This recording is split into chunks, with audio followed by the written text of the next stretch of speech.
XXL magazine since 2007 has made a tradition of selecting 10 or more up-and-coming artists to showcase and represent what the publication believes is the new sound in the hip-hop genre. These artists are united by XXL to all come together to answer questions about their come-up in careers, perform freestyles, compete on the same beat on the ever-popular cypher, and most importantly, pose for the cover. Readers and viewers have interpreted the magazine's selections as these 10 artists are future stars in the rap genre. The list is comparable to an NBA Rising Stars game or a Forbes 30 Under 30 list. Rap and hip-hop has exploded in popularity since the concept of the list. The same rappers that the list has chosen year in and year out have been instrumental in growing the genre and inspiring a whole new crop. New rappers appear like flies and multiply like mice. Now XXL must be sparing in particular with who they choose to represent each cover due to the saturated market. By doing this, we've seen them miss out on some of music's biggest stars and instead award commercial busts. And then they also have to consider a multitude of various circumstances, such as artists rejecting a spot, which has happened almost every year. Is the XXL freshman cover genuinely a good indicator of who's destined for stardom? How well are the magazine editors and executives at discovering sound that will soon dominate nationwide radio? Does the talent itself benefit from the cover? How has it differed from years of the past to most recent covers? And what class has seen the most success? The data collected is a set representing 50 artists that have previously graced the XXL cover from various years and data on their album sales. Relevancy was the biggest component in choosing the rappers to analyze, and numbers were hard to come by for the aforementioned commercial bust magazine editors once had faith in. With that, there is an imbalance in artists picked from each year's covers with this analysis, but it gives a dose of insight into what classes will go on to thrive rather than others. A rapper who was chosen in the initial information tracked and researched included the year they first declared activity as a rapper, the year they debuted on the XXL freshman magazine cover, and their best and worst selling albums with their sales. Information about said albums was also tracked when the album came out and how many units it sold week 1.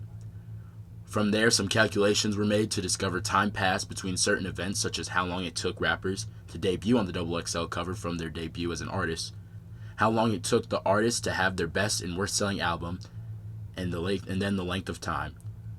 Whether it was before or after their magazine appearance was calculated to provide a lot of crucial information. Finally, the difference of sales in those two numbers reported in the final column. Today we are going to look at 4 insights to better understand the XXL freshman class and what trends have dominated the rappers that have made the list. The first question is, when do rappers see the most success after making the XXL cover? Using this line graph here, each class is represented on the x-axis, and the values on the right show the average number of years it took for artists in each class to debut on the cover to then have their best-selling albums. Obviously, the slope is going to drop as artists in newer class have been in the game not as long, so they won't have enough time to drop a certified classic. But the average came out to be about 3.8 years.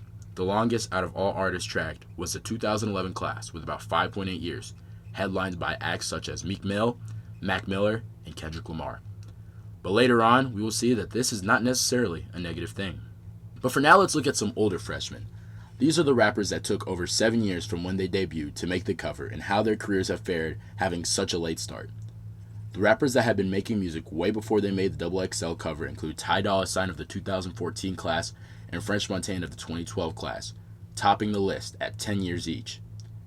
Now here's some non-statistical context. French Montana is one of the most joked about rappers and will make an appearance in the next section for the wrong reasons. The hip-hop community has scrutinized this man over and over for having some of the most lackluster music of the 21st century. But his best-selling album Jungle Rules came out almost 15 years after he started rapping, and he has a diamond plaque for his song Unforgettable with Sway Lee off this album. But spoilers for the next section, we will see his fall off, failing to have an album to top Jungle Rules since and having his worst-selling album in the 2020s. But don't let this distract you from the fact that Ty Dolla $ign in the same right made the list 10 years after he hit the scene and managed to have his best-selling album in the 2020s. So we are seeing that XXL can have a positive effect for your career, but at times, circumstances can hold you back. Here's a chart for artists who debuted on the cover way after their career debut, and Kendrick Lamar from the aforementioned 2011 class dominates. Now I've been teasing it, but next is the rappers who have fallen off in the public eye, and the data to support the claims. Now, not all of these artists have necessarily fallen off, such as Joey Badass, Danny Brown, and Big Crit being well-respected artists in the hip-hop community, and other artists such as Wale and Lupe Fiasco having debuted really early into the magazine's conception and have had really hot runs afterwards.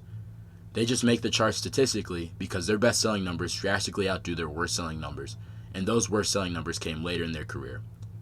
But there are a couple of offenders on this list that stick out to the eyes of huge hip-hop heads. The first two being Ace Hood and Kid Ink. Both these artists' worst albums came the year they debuted, which should be a good thing. It's only up from here. Their best-selling tapes came shortly after, and there has been virtually nothing since. Let's look at Saigon, one of XXL's inaugural selections, and had his best-selling album in 2011, and followed it up with his worst-selling album the year after. He hasn't made much waves since. Who I believe, though, is the biggest offender on this list is Iggy Azalea, a 2012 member who sold 52,000 units in 2014 and had multiple radio hits. But just like French Montana, she was scrutinized by the community for lackluster album after lackluster album, to where her worst-selling album came in 2021, selling 5,700, around 10% of her best-selling album.